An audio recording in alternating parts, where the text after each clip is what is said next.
Red River Unitarian Universalist Church proudly hosted the Reverend Dr. Mark Y.A. Davies on May 17, 2026, speaking on the topic Post-Truth Society. Democracy cannot survive in a post-truth society. The truth and evidence-based critical thinking matter if we are to develop the shared understanding of reality that makes beloved community possible.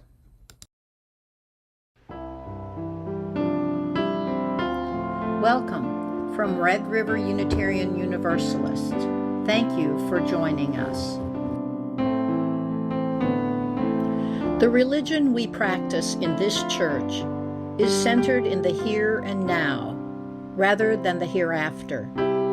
It is more of a thinking kind of religion than a believing kind. It is governed more by reason than by tradition, more concerned with the present than the past.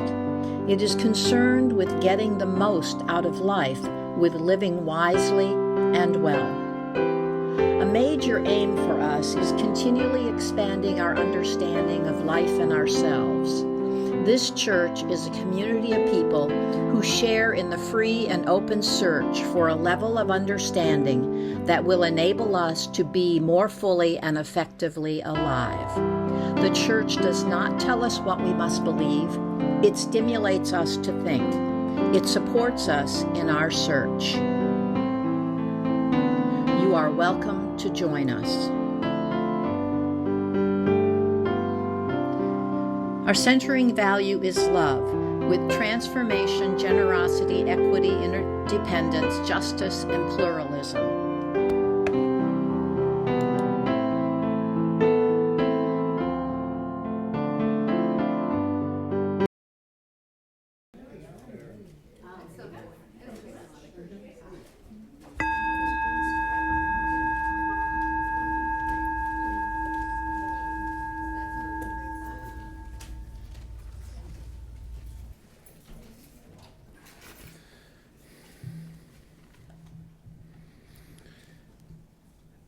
We seekers are on a quest to discover truth, to discover meaning. Sometimes we think we found it, wrapped up, glimmering with newness, straight off the intellectual assembly line. All the answers right here for us, and others also if they'd only listen. But truth has a way of coming in disguise. Sometimes wearing rags and sometimes finery, but so often cloaked from our immediate sight. And sometimes that which we have rejected, that which we have let go of or decided was only for others, but not for us, can be our teacher.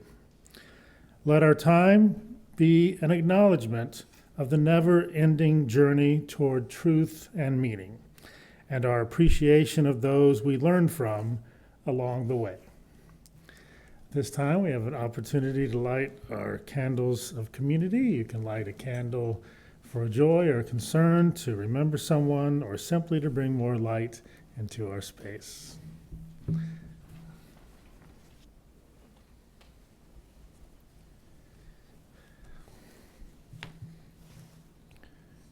Here are these words for our chalice lighting. May the light of truth illumine our minds. May the spark of love set our hearts on fire. May the flame of freedom burn brightly within us, now and always. Let's join together in the spoken affirmation. Love is the spirit of this church, and service is its law. This is our great covenant, to dwell together in peace, to seek truth and freedom, and to help one another. We light this peace candle to remind us of all the places in the world where there is no peace. Join me in the words now on the screen. Lead me from death to life, from falsehood to truth. Lead me from despair to hope, from fear to trust. Lead me from hate to love, from war to peace. Let peace fill our hearts, our world, our universe. And now we have a time for a UU snippet.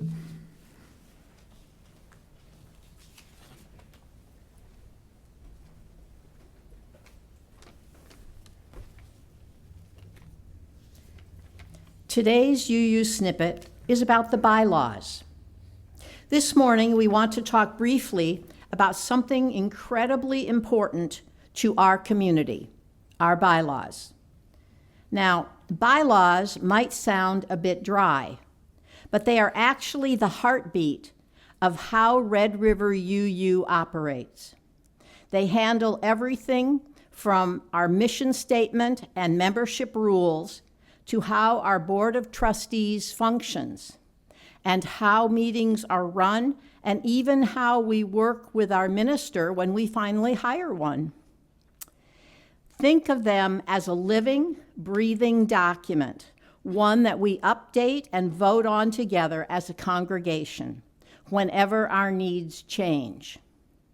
You can always find the full document on our website under the information menu in the upper right corner. Just look for our governance section. Bringing this up is especially critical today because it's our congregational meeting day. To actually hold our votes and make official decisions, we legally need a quorum. That means 40% of our voting members have to participate. Because our church has been blessed with so many wonderful new members lately, that 40% translates to 20 members, either attending today or voting by proxy or voting online. To be completely transparent, we have never actually needed a number that high in the past. So here is our big ask for today. If you are a voting member and you are not able to stay for the entire meeting, please do not leave just yet. Before you walk out the door, please grab and fill out a proxy form. You can choose either an open proxy or a directed one. It only takes a moment, but it ensures your voice is heard and helps us reach the magic number of 20. Thank you all so much for being such an active part of our governance.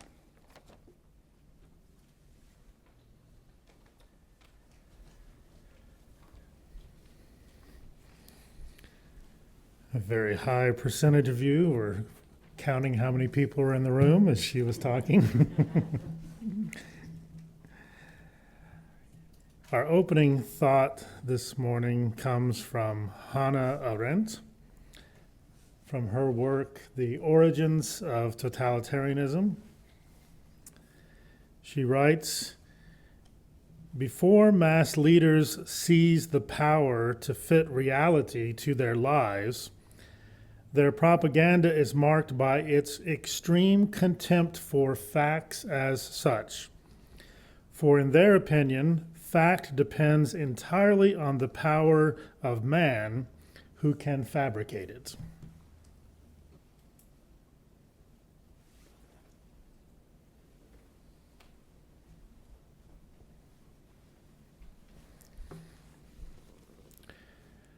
Our next reading comes from H.M. Forster, from Secret Friends, The Ramblings of a Madman in Search of a Soul. More recently, we've reached the lowest common denominator, and populism, politics, and media have dispensed with old-fashioned values such as truth, honor, and chivalry to the point of arguing in an Orwellian way that up is down, wrong is right, and truth is fake news. Let's take a moment to move into our time of meditation. We'll be hearing the words of Elizabeth Buki Saunter. A world of beauty and love is coming. Take a moment to sit as comfortably as we can. Eyes closed if you wish. Take a moment to breathe in deeply, breathing in and out. Breathing in and out.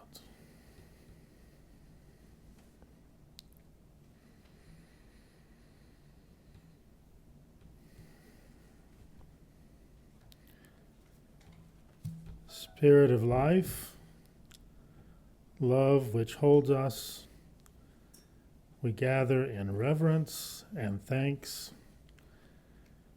We are grateful for the gift of another breath.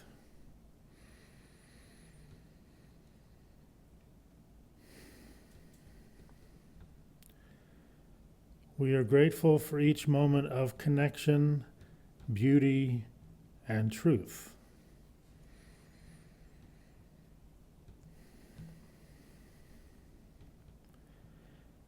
Cry with us in our pain for our world. Remind us that we are loved just as we are.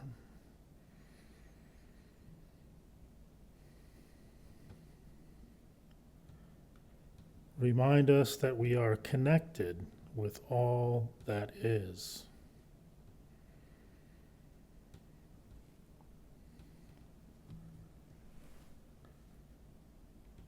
Remind us that we do not journey alone.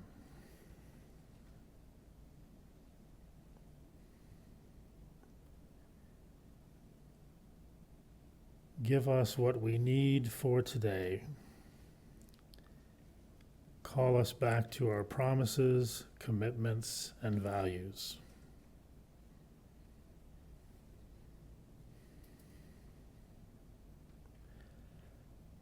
Help us love ourselves and each other, and to show that love in our actions.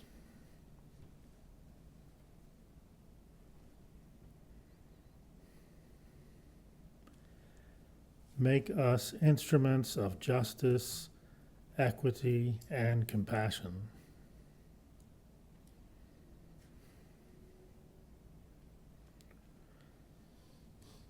Free us from all that is evil.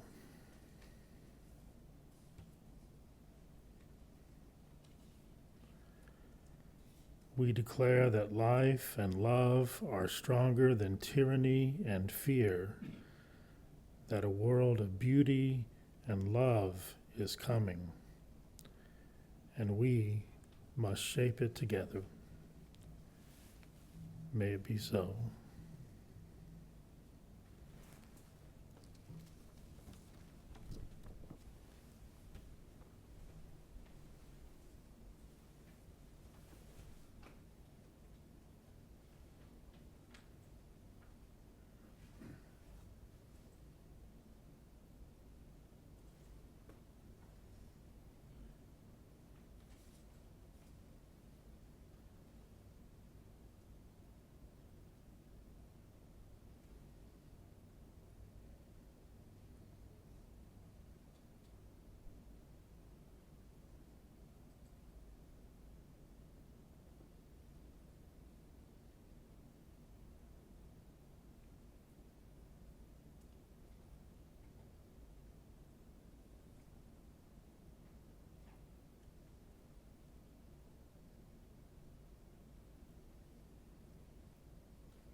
Okay, you get another reading from Hannah Arendt.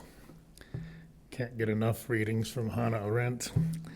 The Origins of Totalitarianism again.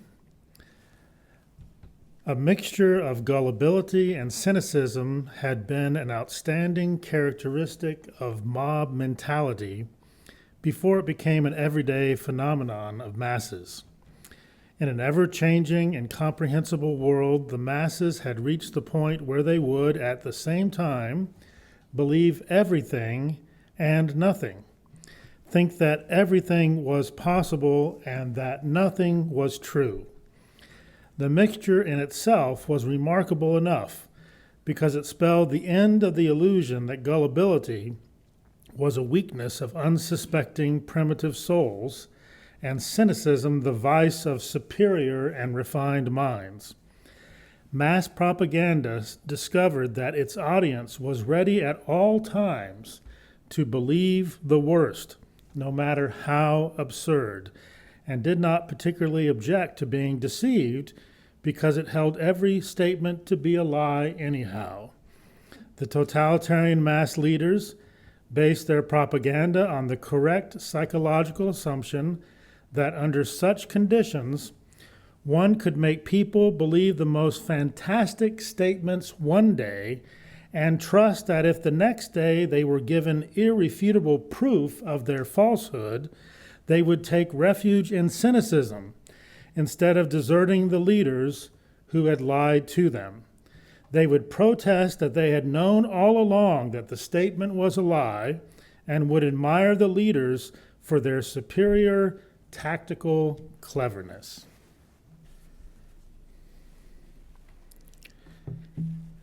Democracy cannot survive in a post-truth society.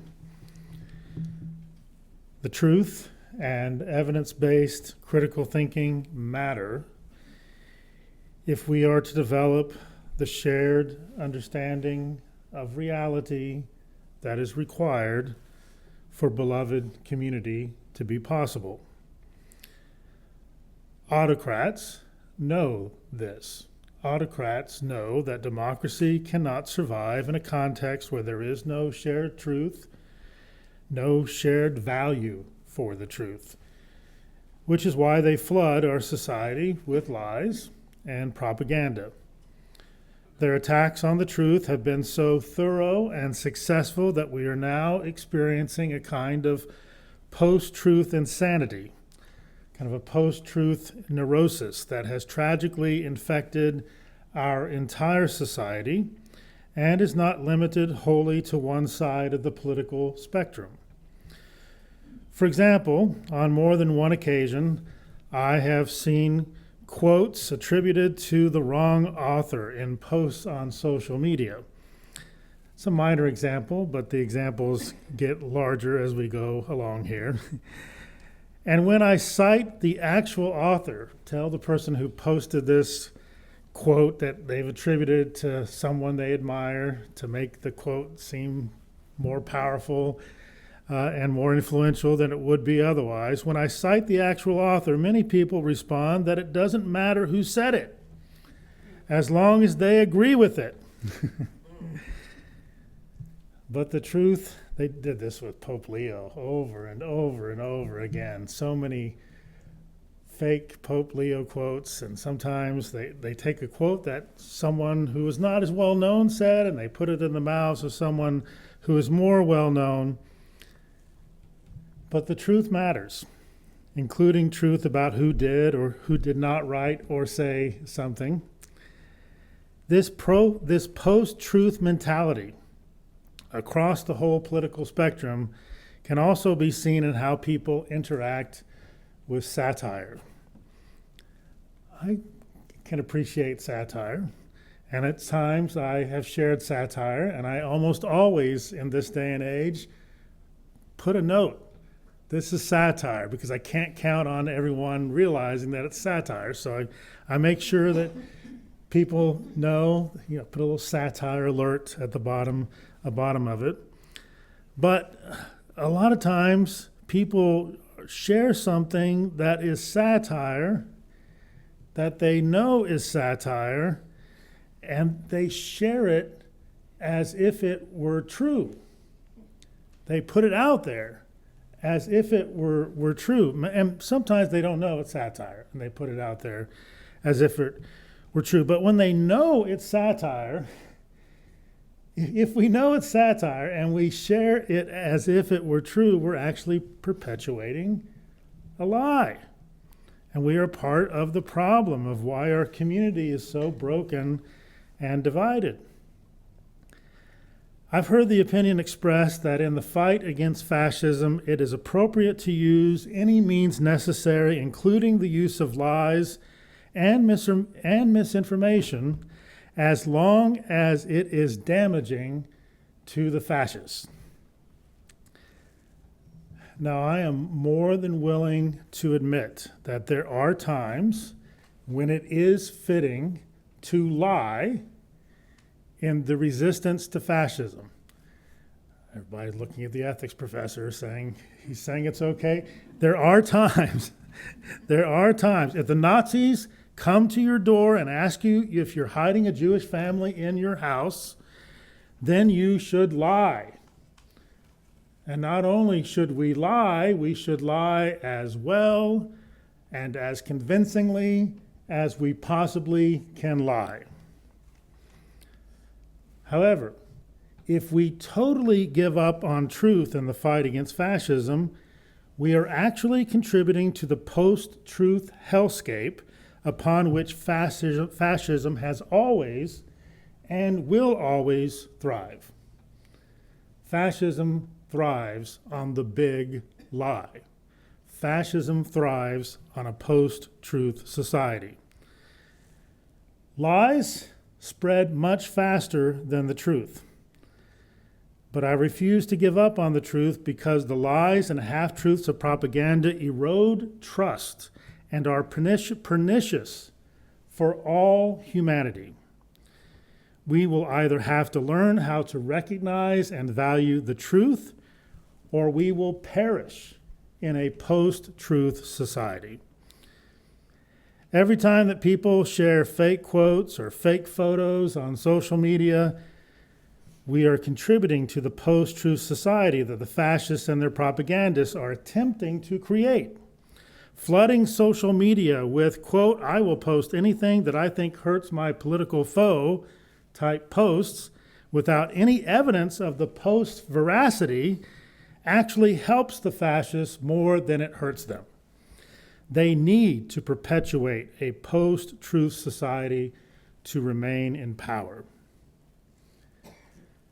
As we're gathered here this morning, there's a little gathering in Washington, D.C. that's happening right now. Thousands of Christian nationalists are gathered there to promote their Christian nationalist vision at an event they are calling Rededicate 250. Their vision for our country is white, Eurocentric, and patriarchal. Their views on religious freedom focus almost exclusively on their belief that they should be free to enforce their Christian nationalist beliefs on the whole of our country. And they have allied themselves with autocrats and oligarchs to accomplish this goal. Their agenda has nothing to do with the portrayal of the life and teachings of Jesus that are found in the Bible that they claim is so central to their lives. Their religion has become a post-truth form of Christianity, used almost exclusively to promote the alliance of oligarchy and white Christian nationalism. In a society in which religion is so important in the lives of so many people, religious leaders end up being extremely influential in the lives of many people, and it is imperative that religious leaders not contribute to hurling us into a post-truth society, like the speakers speaking in Washington, D.C. are doing today. We all have the responsibility of modeling that truth and evidence-based critical thinking still matter, and we must resist the temptation to use lies and propaganda to further whatever our cause may be. In a world of fiercely urgent challenges that require science to understand those challenges more fully and to address them more effectively, expressions of religion that require persons to believe in miracles that contradict science in order to be a member of that religion are contributing to the anti-scientific mindset that is so prevalent in what has become our post-truth society. It's important for religion to be open to what we can learn about the world through the scientific method and not become a barrier to the pursuit of truth wherever it may be found. It's probably not surprising that I think education has a critical role to play in resisting our fall into a post-truth society, and it's critical that education do all it can to avoid becoming propaganda. The goal of propaganda is to persuade people regardless of what the truth may be. Education should focus on seeking the truth and cultivating wisdom, not simply persuading for the sake of persuasion. Education should help us to be able to recognize and correct the misinformation and disinformation that are so often present in the propaganda that is permeating our society. Seeking what is true is important. Being humble about being able to know fully what is true is also important, even if it makes us uncomfortable or does not agree with our worldview or our political preferences. We also cannot ignore the effect that AI is having in contributing to a post-truth society. In addition to AI contributing to a crisis of academic dishonesty, in education, and a decline in critical thinking and creativity among students, and in addition to AI's pernicious effects on the environment, including the use of massive amounts of electricity and water, AI is also being used to accelerate our fall into a post-truth society. The algorithms that social media use to manipulate and addict us are AI in action. Most of the fake posts and fake photos being shared all over social media are also AI generated. And now we are bombarded with AI generated stories and propaganda that often have little to no factual foundation, little to no connection with reality. Many of these AI-generated propaganda stories have a common structure. Perhaps you've seen some of them on your social media feeds.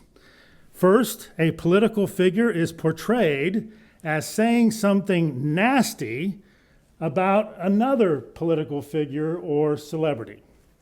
The political figure that has been portrayed as being attacked is then portrayed as responding with some amazing comeback that totally destroys the person who attacked them. Oftentimes there's a headline, so-and-so totally destroyed by so-and-so, right? The reader finds satisfaction in seeing a political figure whom they dislike being publicly humiliated by a political figure or celebrity whom they like. And in the glow of this satisfaction, they share the AI-generated story on their feed for their like-minded friends and followers to share in witnessing the public takedown of their political opponent. Feels good. The problem is that many of these, if not most of these AI-generated stories, they have no basis in fact whatsoever. It's not like they took factual things and said, okay, AI, write a story about it. Oftentimes, there's no basis in fact whatsoever. They are simply AI-generated rage bait meant to get clicks and promote propaganda without regard for the truth. People share these stories because they think they are participating in the needed resistance against very real threats to our democracy, but they end up contributing to the very post-truth society in which it is almost impossible for a vibrant democracy to survive. As we engage in the much needed work to resist autocracy and fascism, let us commit ourselves to telling the truth as best we can know it, truth that is based in evidence, truth that is open to correction, open to new insights. Perhaps this will help us heal some of the divisions that we have in our communities. Perhaps it will help us to develop the shared understanding of reality that makes beloved community possible. At the very least, it's better than continuing to descend into a post-truth hellscape of our own creation. At this time, we have an opportunity for giving. You can give at the table, and there's also opportunities to give online, and that is the truth.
Hear these words of benediction.